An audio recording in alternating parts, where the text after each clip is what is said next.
Welcome to episode 2 of Sobermentum Today, where we discuss what I call middle-of-the-road drinking and how trying out an alcohol-free lifestyle might just help you show up as a better version of yourself for your life, your loved ones, and every endeavor that matters to you most.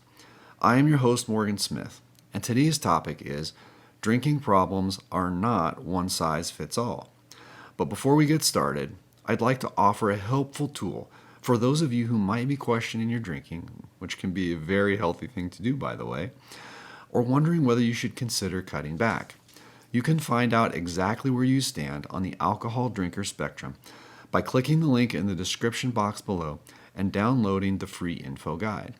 Now, on to our topic. You know, when we hear the phrase drinking problem, whether it's in reference to somebody else or if we're questioning our own drinking and kind of wondering, am I developing a drinking problem or do I already have one? It can be easy to relegate that concept into one category. And I think we all kind of do this to some degree. And that's alcoholism, which is an entirely separate topic all unto itself. But the point about that is, I think there's a lot of harmful side effects, downstream from that way of thinking, categorizing a drinking problem automatically as alcoholism. And so I'm going to talk about 3 specific ways that I think that it's inaccurate and potentially destructive. So let's get into it. Okay, so point number 1 is that there is a spectrum of drinking problems. Okay, there isn't just one kind. And similar to the way there is a spectrum of drinkers, consequently, there's a spectrum of problems. And you heard me reference the alcohol drinker spectrum earlier. So there's a wide range of, different types of people who drink and different drinking habits and routines. But as a result of that, there's obviously also a variety of different ways that drinking problems can manifest themselves. And so I want to cite some evidence for my contention here, and I'm going to refer you to the 2019 National Survey on Drug Use and Health. That's a survey that was conducted. It's done annually by a division of the National Institutes of Health in the United States called the NIAAA, National Institutes of Alcohol Abuse and Alcoholism. Okay, now I'm going to reference data from the 2019 survey simply because the 2020 survey, because of the pandemic, we saw that drinking was up, in particular because of the pandemic, but also the means of collecting data was somewhat impaired.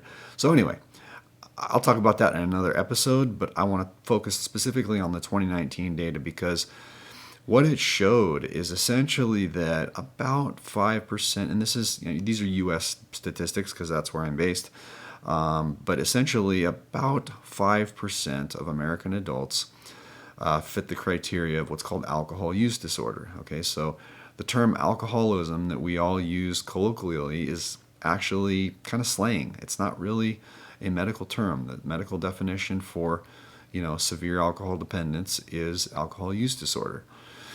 And then subdivided from there, there's mild, moderate, and severe alcohol use disorder. But for purposes of this point, about 5% of American adults exhibited criteria of alcohol use disorder. However, about a third of American adults exhibited various other lesser but still significant habits of overdrinking. Okay, so these other categories, there's 3 different categories of folks that are essentially drinking above recommended moderate guidelines. And by the way, I'm going to give you a link below in the description box for both this study. I'll throw one in as well for the United States Centers for Disease Control moderate recommended guidelines because that varies from country to country. But essentially, there's 3 categories in this survey: heavy drinking, binge drinking, and high-intensity drinking.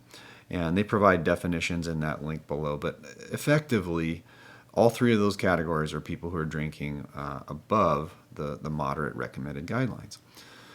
But if you kind of run the numbers, the vast majority, let's call it 80% roughly, to round it off, 80% of the people who are drinking above moderate guidelines are not in the criteria or not in the category of alcohol use disorder. So simply put, in layperson terms, most people who drink too much are not alcoholics. Okay? So if people who drink too much aren't alcoholics, it's pretty easy to conclude that people who have drinking problems, which tend to happen when you drink too much, they can be other than alcoholic and alcoholism. So I call this phenomenon middle of the road drinking. And I'm not smart enough to be the first person to have observed this trend. There's others out there who have as well, but I just feel like it doesn't get the attention it deserves. And there's a whole lot of folks out there who are sort of in this middle of the road, I call it, where we're drinking more than social drinkers, but less than the traditional alcoholic threshold.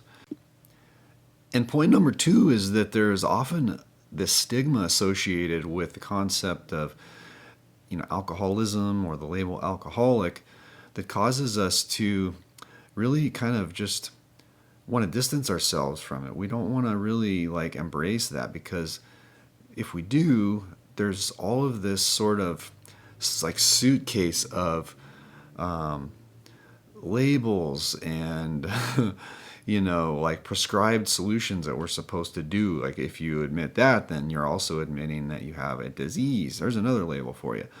And it's also probably going to mean that you have to go to a bunch of meetings with strangers who you don't even know, and then you're going to have to make this declaration about yourself and feel the sort of stigma associated with that, as though you're some sort of a moral failure because you became overly fond of a habit-forming substance.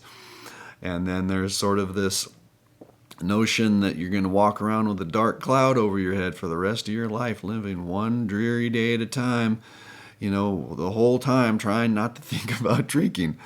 So I'm not trying to insult AA or 12-step, not in any way, shape, or form, okay?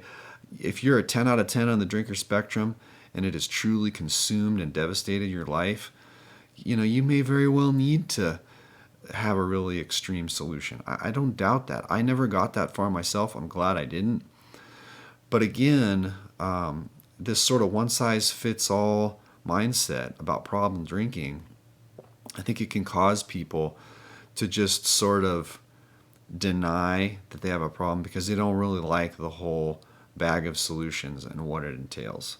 And I know for myself, I certainly didn't want to go near that territory. I just was like, I know I've got an issue here, but I'm going to solve it on my own because I'm not going over there.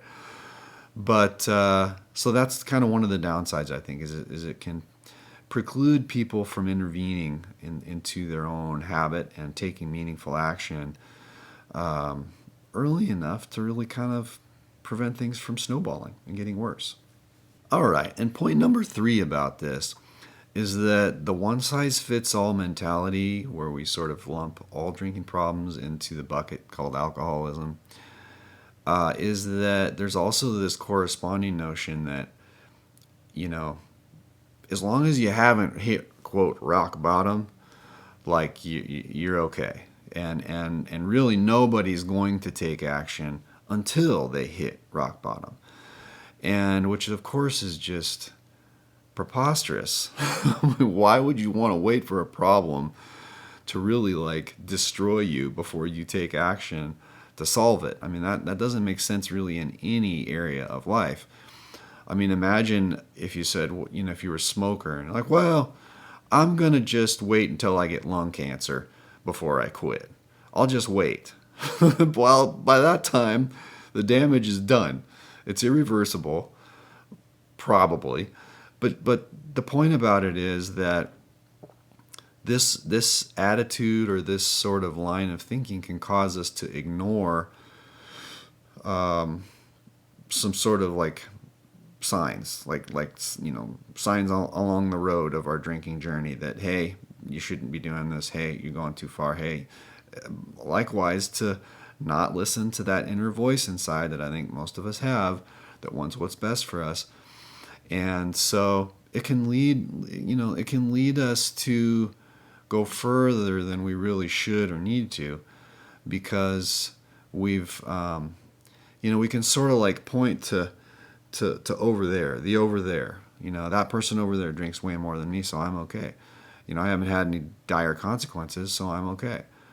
But if you're someone who's interested in living your best life and striving to be a better version of yourself, then waiting around for the shoe to drop before you take action, which could conceivably put at risk things that are, of the highest priority to you, from your health to your closest relationships to your reputation to your financial security. I mean, why? Why would you do that? So I think it's just sort of a line of broken thinking about this issue that can lead people into not taking action as soon as they should. And by the way, it's a lot easier to take action earlier on than it is to allow the neurochemical and psychological dependence to continue taking root. Because drinking, generally speaking, moves in one direction, and that is one direction of more. Okay, more quantity, more frequency, more tolerance. So if you're to the point where you need to dial back and get off the bus for a while, maybe indefinitely, why wait? Why wait? The good news is that we live in the age of information, and we have an unprecedented level of access to books and podcasts and some fantastic YouTube channels about this topic. And we're no longer relegated to the very slim pickings of solutions to deal with a drinking problem at whatever level than we may have been in the past. But I would encourage you, at the end of the day, if you think there's a problem, there's a problem. And you don't need to wait around for anybody else to say anything or for anyone else to notice. If the little voice inside of you that's trying to protect you is saying, hey, let's do something about this, then do something about it. And shameless plug alert, if you want to check out my website, sobermentum.com, we've got a variety of resources there. But like I said, there's a lot of great books out there as well on Amazon, lots of good YouTube videos, podcasts, and just take action, because allowing it to get worse is only going to come back and bite you in the long run. And now I'd like to hear your thoughts. Leave me a comment below and let me know. Do you think drinking really is a one-size-fits-all proposition? Are all drinking problems alcoholism? Open and shut, case closed? Or do you think there's a spectrum, as I am arguing for? Let me know. Well, I hope you found this information beneficial. And if you did, go ahead and give the video a like so that you can help the chances of this video being seen by more people. Additionally, if you like this kind of content and you'd like to see more of it in the future, consider subscribing to the channel. I really want to get the word out about middle-of-the-road drinking, and I want to help as many people as possible take action and intervene before things get worse. Thanks for tuning in, and we'll catch you next time on Sober Mentum Today.